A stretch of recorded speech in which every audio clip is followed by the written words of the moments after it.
Meron po ba nagbabawal na gamitin ito in 11 days? Wala din po. Kaya hindi po namin sinama sa findings namin yung 11 days na disbursement. It's just a statement of fact po on the AOM. Thank you for confirming that, Mr. Witness. Familiar po kayo bilang isang CPA sa accrual method of accounting? Yes po. Can you just, in simple terms, because I'm not even a CPA, just give us a glimpse kung ano ibig sabihin. Ano ba ang accrual method of accounting? Kapag sinabing accrual method of accounting, yung expenses ay ni-record upon incurrence, not upon payment. Opo. Okay. So, dito po ba, pwede po ba yung parang I'm just a simple-minded person? Parang buy now, pay later? Ganon? Wala po yan sa joint circular, so I am not authorized to It's okay. answer that question. I will leave it at that. Punta na lang po tayo sa liquidation. Sa liquidation po, under the joint circular, that's under 6.2.2, correct? Under 6.2.2, if I may just refer you to that provision, dapat po maliquidate magsumite ng liquidation report ang isang agency na may confidential or intelligence funds within 30 days after the close of a quarter. Tama po ba? Tatlo po yung nakalagay dito, hindi lang po the 30 days after every quarter. Sige po, please enumerate for us. Under 6.2.2 of the joint circular, all cash advances for CF and IF shall be liquidated within 30 days after every quarter or from the approved target date of completion of the project or activity or after the cash advance have been fully utilized, whichever comes first in accordance with the procedures as stated po. Okay, thank you po. Ngayon po, papakita ko po sa inyo yung liquidation report na isinumite ng OVP for their fourth quarter confidential funds 2022. Maybe this time we could just ask our assisting counsel, Your Honor, to hand the document. Assisting counsel for the other side may also approach. Maaari niyo po bang matukoy kung anong date po na-receive ng COA ICFAO itong liquidation report ng OVP? Based on the transmittal letter po, January 17, 2023. January Maybe 17. Your Honor, for our understanding, what exhibit number? Sorry. Counsel Thank you for referring. reminding me, Your Honor. You're welcome. This is Exhibit D-1-4-OVP. This is the prosecution's P-1-11-A. No, I'm sorry. One? I'm sorry, what is it? Sorry, D-1-1. D-1-1. Sorry. -1. I was just corrected.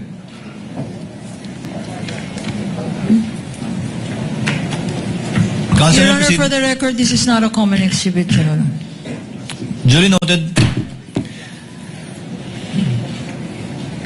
Now, base po sa date na nabasa nyo, compliant po ba na within the 30-day period ay nakapagsumite sila? Yung act lang po ng pag-submission, na pag-submit rather, ng liquidation report. Based on this document po, yes po. Yes po. And kung mapapansin nyo po, doon po sa transmittal, meron pong isang checklist. Tama po ba? Yes, sir. And I will refer you now to item 6.2.2.3 of the joint circular. Ayon po sa 6.2.3 ng nasabing joint circular 2015-01, ang gagawin po ng receiving officer ng COA ICFAO ay titingnan po yung checklist, tapos susuriin po yung mga dokumentong isinumite ng ahensya, yung mga attachments, kung pasok siya doon sa checklist of supporting documents na kinakailangan. Tama po ba? Can you repeat your question po? Ayon po sa 6.2.2.3, ang receiving officer ng COA ICFAO ay titingnan yung checklist and then titingnan din, susuriin yung mga naka-attach na dokumento kung compliant siya dun sa checklist. Tama po ba? Yes po, based on the joint circular. Based on that same provision, kung yun po ay kompleto, tatanggapin po ng COA ICFAO. Tama po ba? Yes po. At pag hindi po kompleto o meaning kulang po yung mga attached documents, yun po ay dapat ibalik ng COA ICFAO sa ahensya at hindi muna tatanggapin. Tama po ba? Yes po. Based And on in- this provision po. Opo. And in this case, Because of the receiving stamp, would you say na tinanggap po ng ICFAO ang submission ng OVP? As stamp po nung ICFAO, yes po. Okay. Thank you, Mr. Witness. Now, basing on this document na natanggap ng COA ICFAO on January 17, 2023, ang kanilang liquidation report, meaning the OVP for the fourth quarter 2022 confidential funds, it took more or less 8 months for COA to issue its official finding. Tama po ba? Yes po.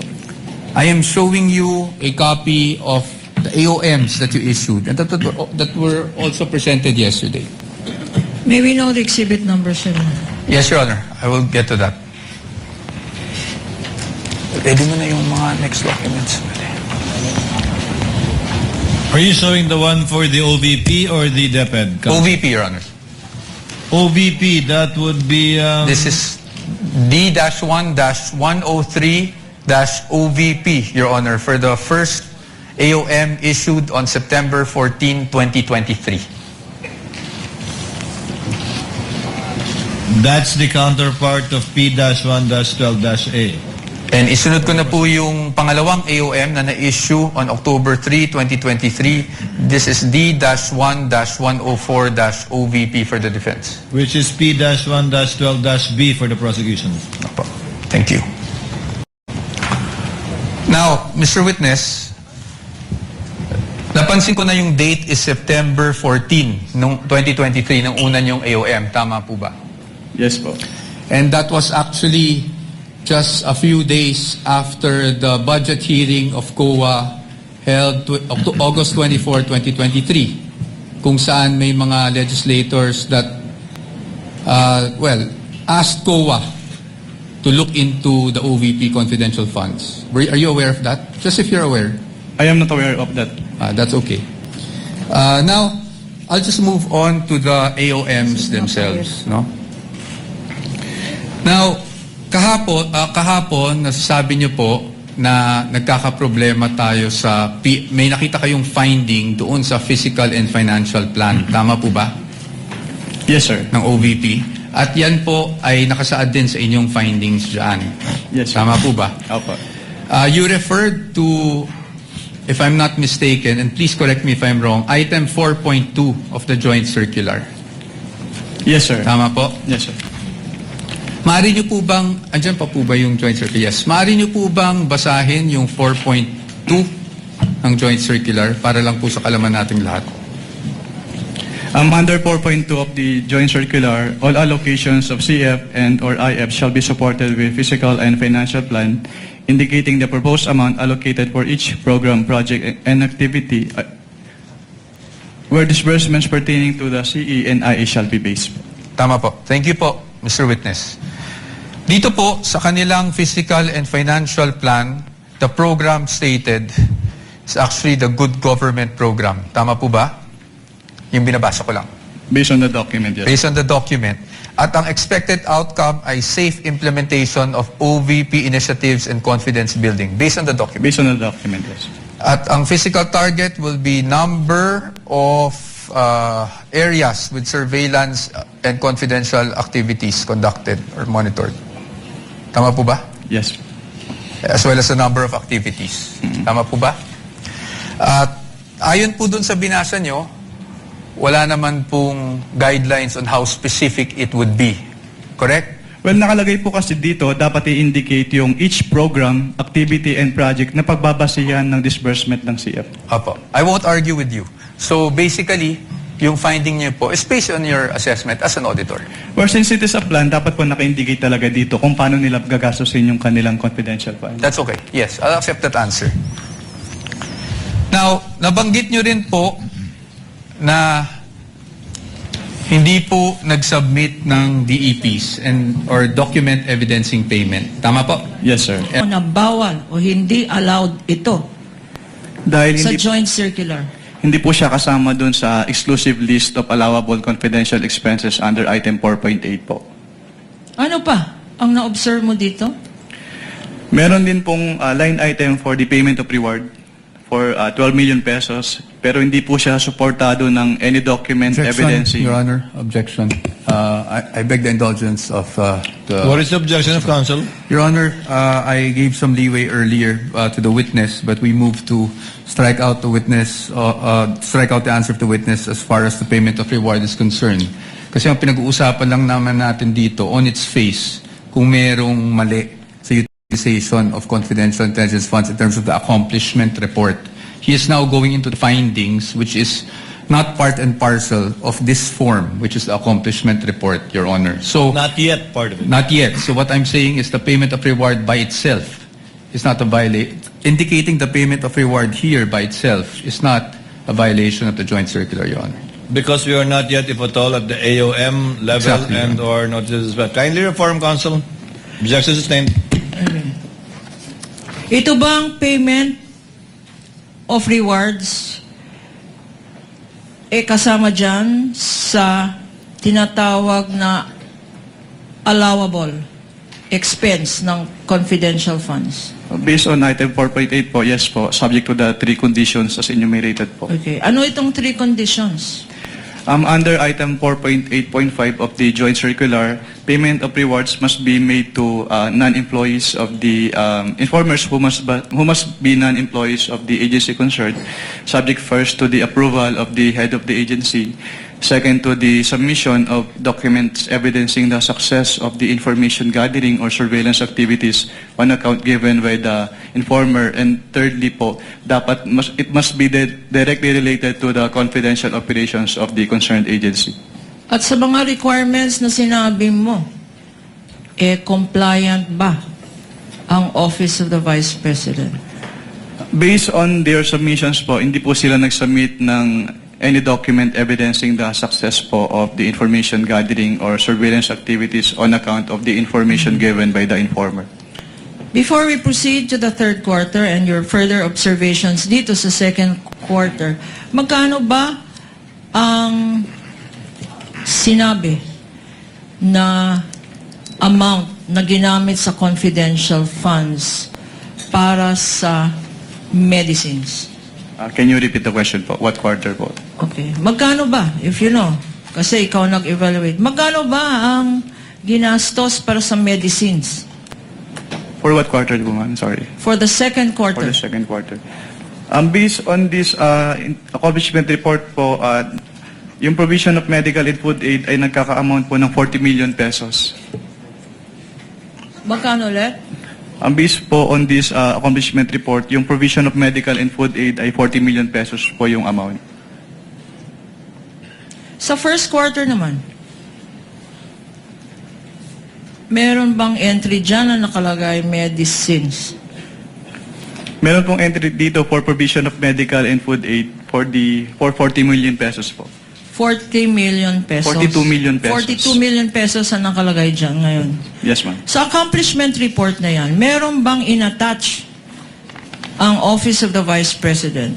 First and second quarter na in-identify, meron ba siyang inattach mga dokumento na nagpapatunay na ginastos talaga yung 42 million na yan for the first quarter and 10 million na yan for the second quarter for medicines alone, Mr. Witness? Meron bang attachment itong accomplishment report na sinubmit? Wala po silang inattach na any document po supporting yung kanilang payment for medicine. Okay. Earlier, minention mo, meron ring gastos for traveling. Magkano naman yun, Mr. Witness? For what quarter po, ma'am?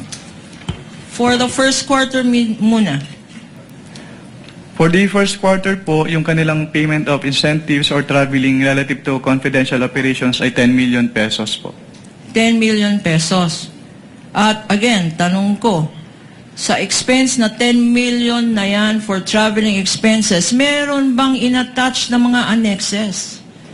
Diyan, para explain, paano ginastos sa travel ang 10 million? May mga attachments ba? Yung accomplishment report na yan. Wala po silang inattach. Hindi na-explain itong 10 million, Mr. Witness? Walang official receipts attached? Meron ba? Wala pong official receipts na attach. Any other observation sa second quarter?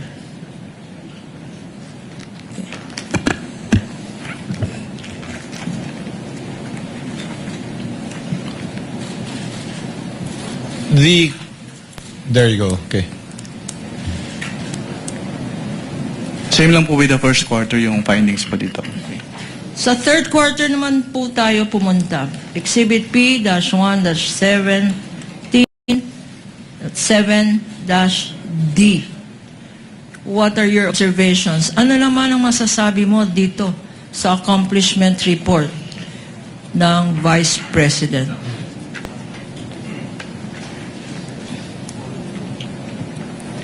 Meron din po silang payment of reward dito na worth 35 million pesos. Pero wala po silang inattach na any document evidencing the success of the information gathering or surveillance activities on account of the information given by the informer. Okay. Sinabi mo na walang sinubmit na ebidensya. Wala bang naka-attach dito sa accomplishment report? Wala po, ma'am. Walang report on success of the surveillance activity? Wala po. And, sa pagkaalam mo, and based on your evaluation of the provisions of the joint circular, compliance audit ito, compliant ba ito?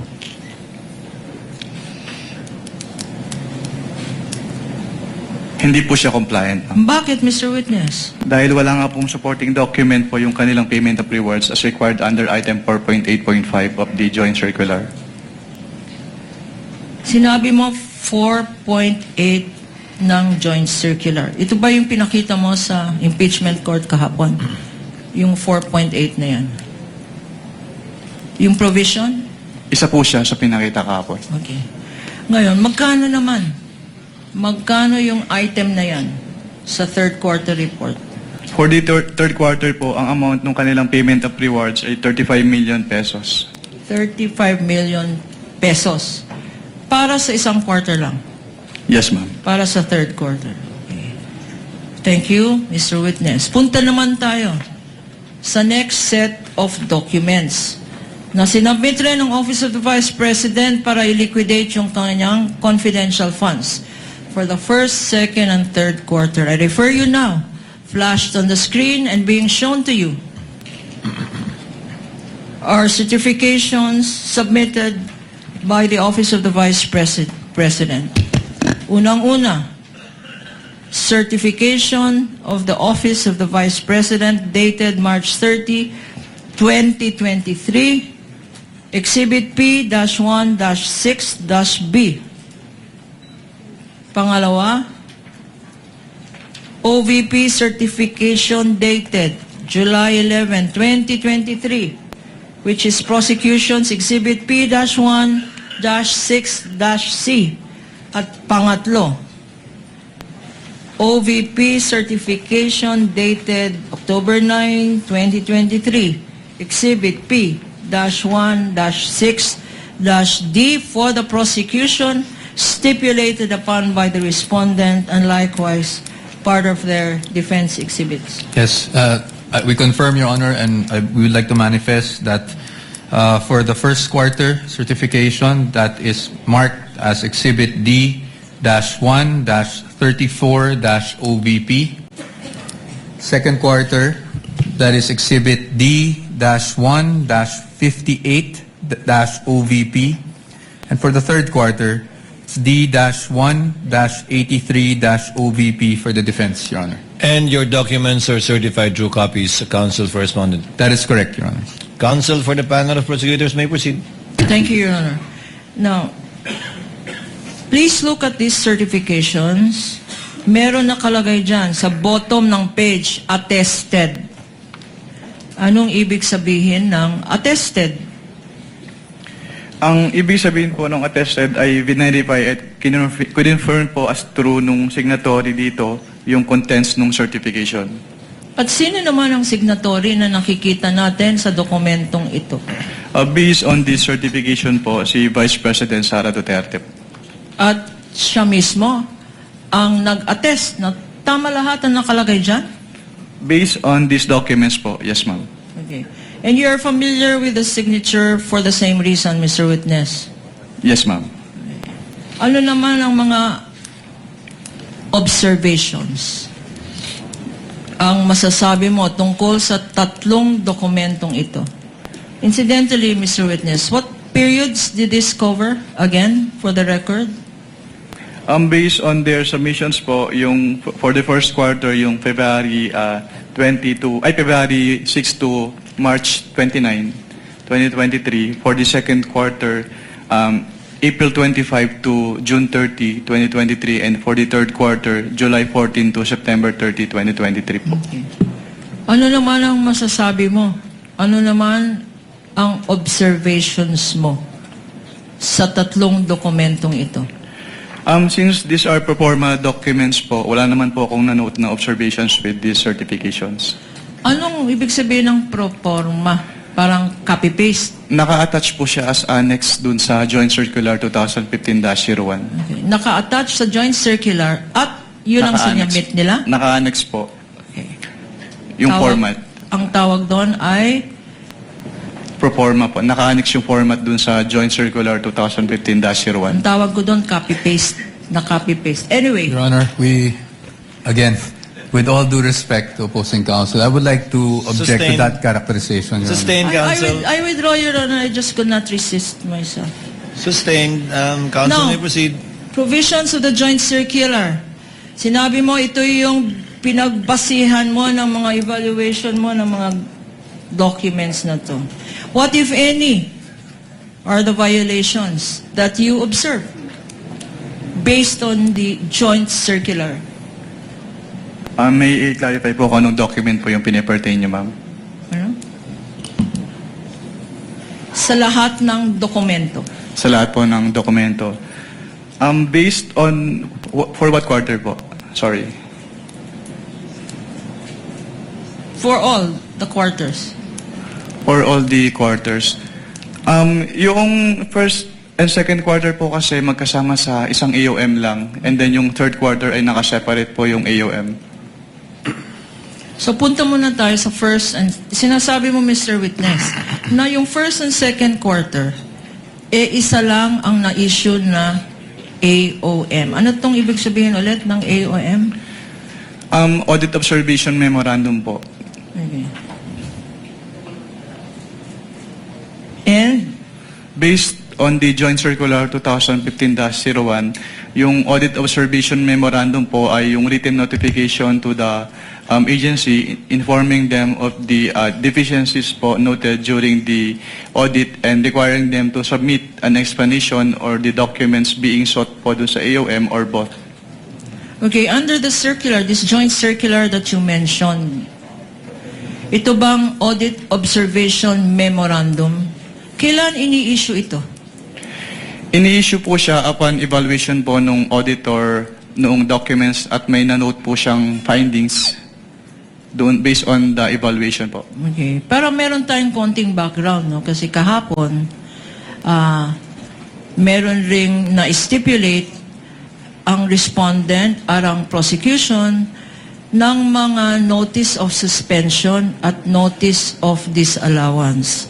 For the better appreciation of this honorable court, paki-educate kami. Pakisabi nga anong difference ng AOM, Audit Observation Memorandum, pagkatapos yung notice of suspension, at pagkatapos yung notice of disallowance. Ano ang mga pagkakaiba nitong tatlo? If I am to start po with the definitions po based on the joint circular, katulad po nung na-define ko kanina sa AOM, it is an written notification to the agency concerned of the deficiencies noted during the audit and requiring them to submit an explanation po or the documents being sought or both po.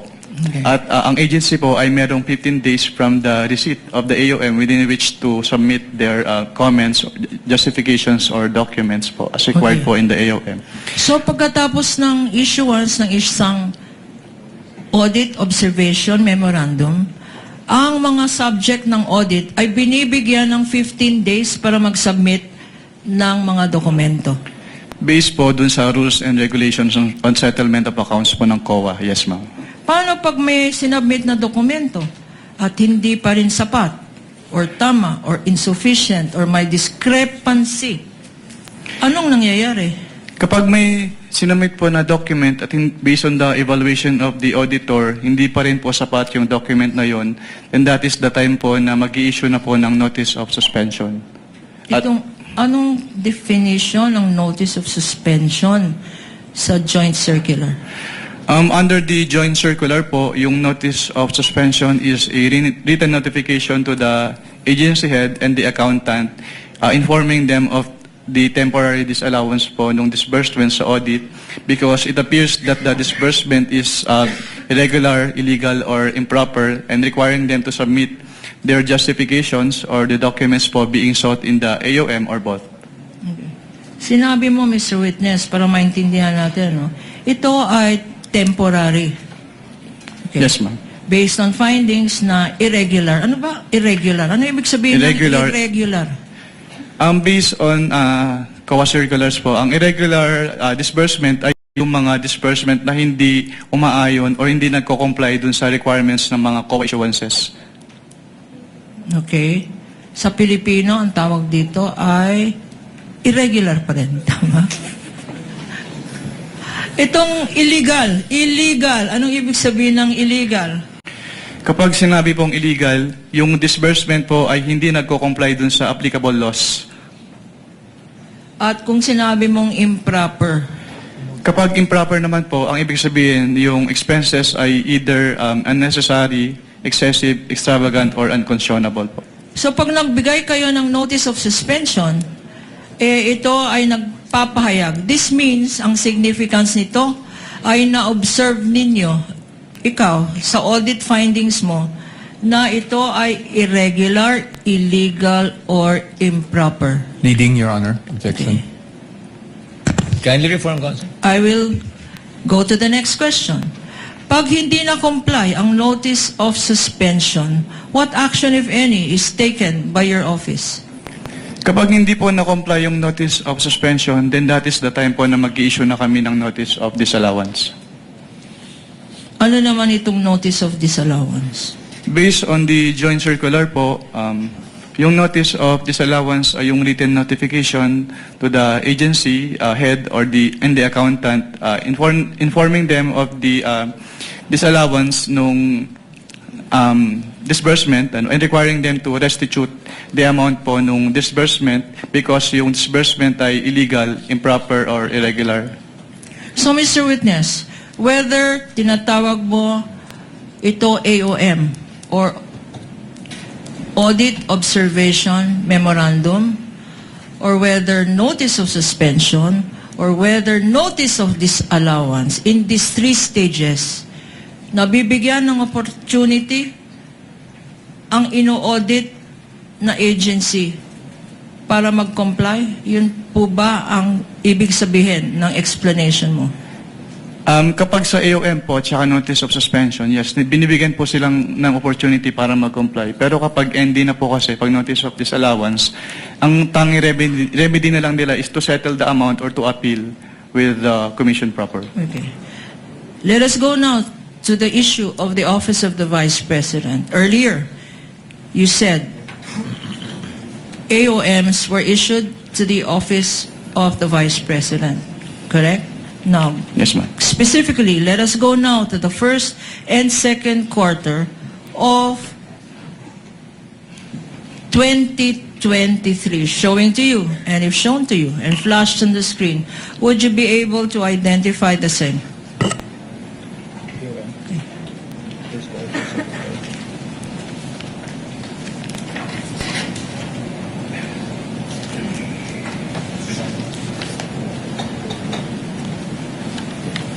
Yes, ma'am. Your Honor, please, for purposes of identification, this again is a stipulated common exhibit. This AOM, dated February 1, 2024, corresponding to the first and second quarters, have been identified as Exhibit P-1-12-E for the prosecution. Thank you, Your Honor. On the part of the defense, this was pre-marked as D-1-105-OVP for the information of the Honorable Court. Noted. Attorney Capunan, may proceed. Please look at this AOM and refresh your memory. What, Mr. Witness, did you observe from this AOM? Yung findings po or observations namin, una po, hindi po nag-submit ng documentary evidence of payments si OBP for the first and second quarters of 2023.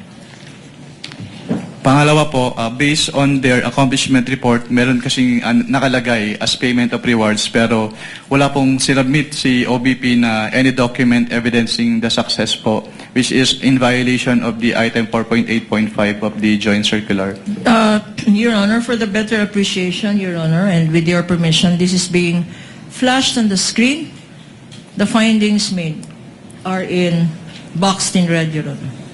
So yung second finding